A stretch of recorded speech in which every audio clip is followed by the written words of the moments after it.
بسم الله الرحمن الرحيم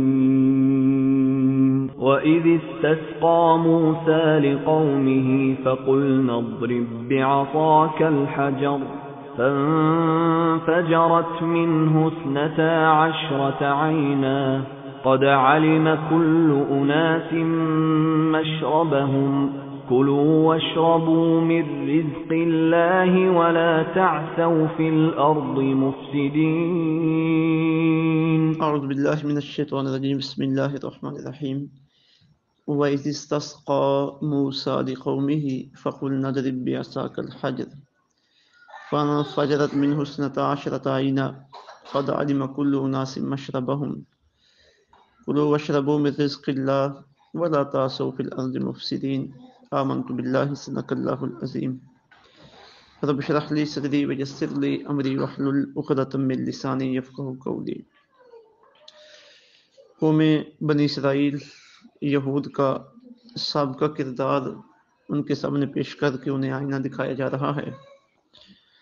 اور اسی ضمن میں حضرت موسیٰ علیہ السلام کے کئی معجزات کا بھی ذکر ہو گیا ہے. معجزے کا لغوی معنی ہوتا ہے عقل کو عاجز کر دینے والی چیز،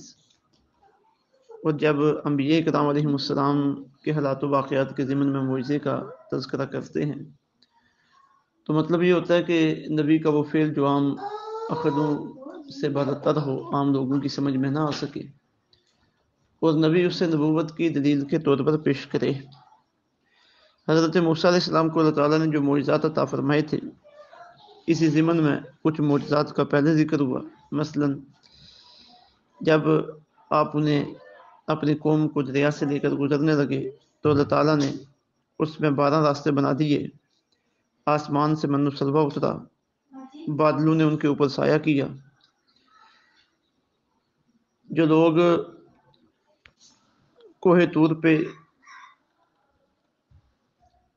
مر گئے تھے انہیں دوبارہ زندہ کیا گیا.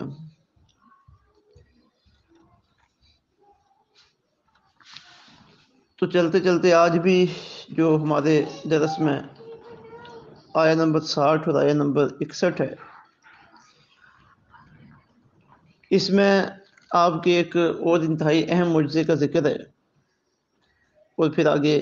قوم بنی اسرائیل کے کردار کا ذکر کیا گیا ہے. معجزہ اس میں یہ ہے کہ میدان طیہ میں انہوں نے حضرت موسیٰ علیہ السلام سے پانی طلب کیا جب پانی کی قلت تھی، تو آپ نے ایک چٹان پہ اپنا عصا، اپنا ڈنڈا مارا. اس کا اثر یہ ہوا کہ بنی اسرائیل کے 12 قبیلوں کی مناسبت سے اس چٹان کے اندر 12 چشمے جاری ہو گئے. یہ حضرت موسیٰ علیہ السلام کی عظمت کا اظہار تھا، اور قوم بنی اسرائیل کے اوپر اللہ کی کرم نوازی تھی کہ اللہ تعالیٰ نے معجزانہ طور پر جہاں سے پانی ممکن نہیں تھا وہاں سے ان کے لیے پانی نکالا. تو چاہیے تو انہیں یہ تھا کہ اللہ رب العزت کی فرما برداری کا حق ادا کر دیتے. اور دوسری بات آج کی ہمارے درس میں یہ ہے کہ اللہ تعالیٰ کی طرف سے جب ان کے لیے کھانے کے لیے من و سلوہ اتر رہا تھا تو ان بدبختوں نے اسے ناپسند کیا. اب بیٹھے بٹھائے جنتی کھانے ان کے پاس آ رہے ہیں اور انہیں کیا چاہیے تھا، لیکن اس قوم کے اندر بے حمیتی آ چکی تھی اور اللہ تعالیٰ کی ناشکری کا جذبہ ختم ہو چکا تھا، اور ایک نبی کی صحبت اور تربیت کے اندر رہ کر بھی وہ اپنے خود کو بدلنے کے لیے تیار نہیں تھے. تو انہوں نے کر دیا کہ اے اللہ کے نبی، یہ جو من و سلوہ آ رہا ہے ہم یہ نہیں کھا سکتے، ہمارے لیے اللہ سے کوئی ساگ، ککڑی، گندم، مسور، پیاز طلب کریں. تو رب العزت کے نبی حضرت موسیٰ علیہ السلام نے انہیں سمجھایا کہ اعلیٰ چیزیں تمہارے پاس آ رہی ہیں، اور یہ عجیب بات ہے کہ تم اعلیٰ چیزوں کو چھوڑ کر ادنا چیزوں کے طلبگار بنے ہوئے ہو. تو پھر آگے اللہ تعالیٰ نے ارشاد فرمایا کہ ان کے انہی اعمال کی وجہ سے ہم نے ان کے اوپر ذلت اور مسکنت طاری کر دی ہے، اور وہ ہمارے غضب کے مستحق ٹھہرے ہیں، کیونکہ وہ انبیاء کرام علیہ السلام کو قتل کرتے تھے، ہماری آیات کا انکار کرتے تھے. تو ارشاد باری تعالیٰ ہے وائز اور یاد کرو جب استسقا موسیٰ علیہ السلام نے پانی طلب موسیٰ علیہ السلام نے پانی طلب کیا لقومہ ہی اپنی قوم کے لیے، فقلنا تو ہم نے فرمایا اضرب مارو بعصا کا اپنا عصا الحجر پتھر کے اوپر، فن فجرت پس بہ نکلے منہ اس پتھر سے اسنتا عشرہ 12 عینن چشمے، قد عالمہ تحقیق جان لیا کلو ہر اناسن گروہ نے مشربہم اپنے پانی پینے کی جگہ کو، کلو ہم نے فرمایا کھاؤ، واشربو اور پیو من رزق اللہ اللہ کے رزق سے، ولا تعصوا اور نہ پھرو فی الارض زمین میں مفسدین فساد پھیلاتے ہوئے،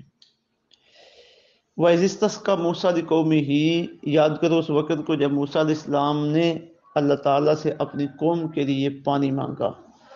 فَقُلْنَا اضْرِب بِعَصَاكَ الْحَجَرَ تو ہم نے فرمایا کہ موسیٰ اپنا عصا پتھر پر مارو، جب آپ نے اپنا عصا پتھر پر مارا تو اس کا نتیجہ یہ نکلا کہ فن فجرت منہ اثنتا عشرۃ عینا، اس پتھر سے پانی کے 12 چشمے جاری ہو گئے۔ قوم بنی اسرائیل کے 12 قبیلے تھے، اسی مناسبت سے 12 چشمے جاری ہو گئے کہ اپنے چشمے پہ پانی پئیں، آپس میں لڑے جھگڑے نہ۔ قد علم کل اناس مشربہم ہر گروہ نے اپنے پانی پینے کی جگہ کو پہچان لیا کہ یہ ہمارا گارڈ ہے پانی کا، یہ ان کا ہے، یہ ان کا ہے، یہ ان کا ہے۔ پھر اللہ فرماتے ہیں کہ ہم نے فرمایا کلوا واشربوا من رزق اللہ، کھاؤ پیو اللہ کے دیے ہوئے رزق میں سے، ولا تعصوا فی الارض مفسدین اور زمین میں فساد پھیلاتے ہوئے نہ پھرو۔ آگے فرمایا باعث اور یاد کرو جب تم نے کہا، یعنی یا قوم بنی اسرائیل تمہارے باوجداد نے کہا تھا، یا موسیٰ موسیٰ لن نصبر ہم ہرگز صبر نہیں کر سکتے علی طعام واحد ایک ہی کھانے پر، فادع لنا آپ دعا کیجئے ہمارے لیے ربک اپنے رب سے، یخرج نکالے وہ لنا ہمارے لیے مما ان چیزوں میں سے تم بھی تو جو اگاتی ہے الارض زمین، یعنی ہمارے لیے وہ چیزیں نکالے جو زمین اگاتی ہے، من بقلہا ساگ، وقصائہا ککڑی، وفومہا گندم، عدسہا مسور، بصلہا پیاز۔ قال تو حضرت موسیٰ علیہ السلام نے فرمایا تستبدلون کیا تم بدلنا چاہتے ہو اللہ سے اس چیز سے ہوا ادنا جو ادنا ہے، بالذی اس کے ساتھ ہوا خیر جو بہتر ہے، یعنی تم ادنا چیز کو اعلیٰ چیز کے ساتھ بدلنا چاہتے ہو، من و سلوہ جو جنتی کھانے آتے ہیں وہ تو بہت اعلیٰ ہیں اور تم ان کے بدلے میں ادنا چیزیں لینا چاہتے ہو۔ اچھا فرمایا ٹھیک ہے اگر یہی چاہتے ہو نا، اہبتو اتر جاؤ، مصر شہر میں، فإن لکم تو وہاں تمہارے لیے ہوگا ما سألتم جو تم نے یہ چیزیں مانگی ہیں، وضربت اور مسلط کر دی گئی علیہم ان کے اوپر الذلۃ ذلت والمسکنۃ اور بدحالی، وباؤوا بغضب من اللہ وہ مستحق ہو گئے اللہ کے غضب کی، ذالک بانہم یہ اس وجہ سے تھا کہ کانوا وہ تھے یکفرون بآیات اللہ اللہ کی یاد کا انکار کرنے والے، ویقتلون اور وہ قتل کرتے تھے النبیین انبیاء کرام علیہ السلام کو بغیر الحق کے نہ حق، ذالک اور یہ اس وجہ سے تھا کہ بما عصوا کہ وہ نافرمانی کرتے تھے، وکانوا یعتدون اور حد سے تجاوز کرتے تھے۔ اب یہ من و سلوہ سے انہوں نے جب انکار کیا ہے اور اعلیٰ چیزوں کے بارے میں ادنا چیزیں، اب وہ اعلیٰ چیز جو بغیر محنت کے ملتی جو جنتی تھی اور اس کے بارے میں ظاہر جنتی چیزوں کے بارے میں دنیا کی چیزوں کا مرتبہ کم ہے، اور جو محنت کے بعد ملتی ہیں کوشش کے بعد ملتی ہیں، تو ان کی انہوں نے طلب کی، تو فرمایا ٹھیک ہے شہر میں تو ہو جا کے وہاں یہ ساری چیزیں تمہارے لیے ہوں گی جنہیں تم طلب کرتے ہو۔ تو اللہ تعالیٰ فرماتے ہیں کہ ان کے اس بار بار نافرمانی کی وجہ سے، حضرت موسیٰ علیہ السلام کو ستانے کی وجہ سے اور اپنے انبیاء اکرام علیہ السلام کو قتل کرنے کی وجہ سے، ہماری نافرمانی کی وجہ سے ہم نے ان کے اوپر ذلت اور مسکنت طاری کر دی ہے، ذلت اور بدحالی ان کے اوپر آ گئی ہے اور وہ ہمارے غضب کے مستحق بن گئی۔ دوبارہ ترجمے پر نظر ڈالتے ہیں، فرمایا وَإِذْ قُلْتُمْ یا موسیٰ یاد کرو جب تم نے کہا ہے موسیٰ لن نصبر علی طعام واحد ہم ایک کھانے پر صبر نہ کر سکیں گے، فادع لنا ربک آپ ہمارے لیے رب سے دعا کیجیے، یخرج لنا مما تنبت الارض کہ ہمارے لیے وہ چیزیں نکالے جو زمین اگاتی ہے، من بقلہا وقصائہا وفومہا وعدسہا وبصلہا ساگ ککڑی گندم مسور اور پیاز یہ چیزیں ہمارے کھانے کے لیے آئیں۔ قال تو حضرت موسیٰ علیہ السلام نے فرمایا اتستبدلون الذی هو ادنی بالذی هو خیر، کہ کیا تم بدلنا چاہتے ہو بہتر کی جگہ پر ادنا چیز کو؟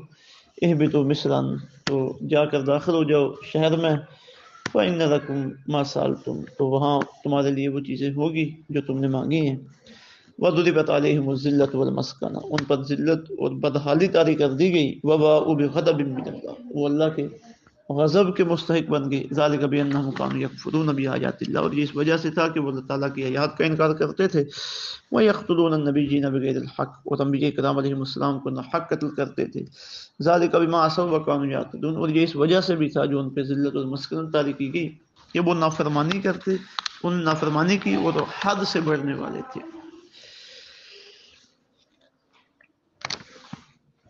یہودیوں کے اوپر جو ذلت اور مسکنت طاری ہوئی ہے، تاریخ یہودیت اس بات کے اوپر شاہد ہے، اور آج بھی یہ ساری چیزیں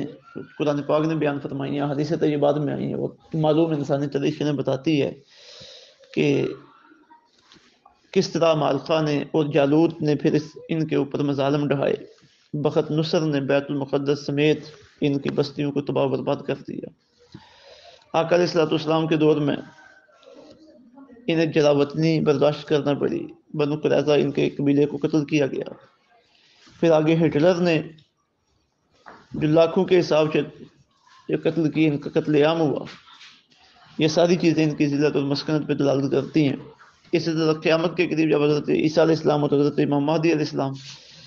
دجال اور ان یہودیوں کے خلاف جہاد کریں گے تو پھر اس دنیا سے یہودیوں کا خاتمہ ہو جائے گا۔ اب یہاں پہ سوال پیدا ہوتا ہے کہ اس وقت تو یہودی معاشی معاملات میں اور سیاسی معاملات میں سب سے آگے ہیں، اور انہوں نے اپنی ایک ریاست بھی قائم کر لی ہے، تو اس صورتحال کے پیش نظر دو باتیں یاد رکھنا ضروری ہے۔ ریاست تو قائم ہو گئی ہے، لیکن ایک دن بھی ان کا امن کے ساتھ نہیں گزرا۔ فلسطینیوں نے ان کی نیندیں حرام کی ہوئی ہیں، اور اس وقت جب ہم یہ سبق پڑھ رہے ہیں تو اس وقت جو ان کی صورتحال ہے وہ ہمارے سامنے ہے کہ آج جو وہاں پہ ہو رہا ہے۔ اور دوسری بات یہ کہ ان کی جو ریاست قائم ہے یا جو معاشی اور سیاسی طور پر انہیں اگر کسی حوالے سے برتری حاصل ہے تو یہ اکیلے نہیں ہیں، ان کے پیچھے عیسائیوں کا ہاتھ ہے۔ تو اللہ تعالیٰ نے جہاں یہ فرمایا تھا کہ ان کے اوپر ذلت اور مسکنت طاری کر دی گئی ہے، تو اسی قرآن پاک سورہ آل عمران کے آیت نمبر 112 میں یہ فرمایا کہ اگر کہیں پہ یہ ٹھہریں گے بھی، کوئی چیز انہیں ملے گی بھی، تو یا تو اللہ کی کرم نوازی ان کے شامل حال ہوگی یا لوگوں کا سہارا انہیں ملے گا، اس سہارے پہ یہ کہیں پہ قائم ہو سکیں گے، کھڑے ہو سکیں گے۔ تو فرمایا وضربت علیہم الذلہ، ان کے اوپر ذلت مسلط کر دی گئی، اینما ثقفوا، جہاں بھی یہ رہیں، الا بحبل من الناس، سوائے یہ کہ وہ الا بحبل من اللہ، کہ وہ اللہ کی پناہ میں آ جائیں، وحبل من الناس، یا لوگوں کی پناہ میں آ جائیں۔ وہ آج عیسائیوں کی پناہ میں آ کر ان کے سہارے یہ قائم ہے، اور جو کچھ کر رہے ہیں ذاتی طور پہ وہی ذلت و مسکنت ان کے اوپر طاری ہے۔ اللہ رب العزت ہمیں سمجھ کی توفیق عطا فرمائے، عمل کی توفیق عطا فرمائے۔ ان کے واقعات میں ہمارے لیے ہدایت و حکمت کی باتیں ہیں، اللہ ہمیں انہیں سمجھ کر ان کے اوپر عمل پیدا ہونے کی توفیق عطا فرمائے، قرآن پاک سمجھنے کی توفیق عطا فرمائے۔ وما علینا الا البلاغ۔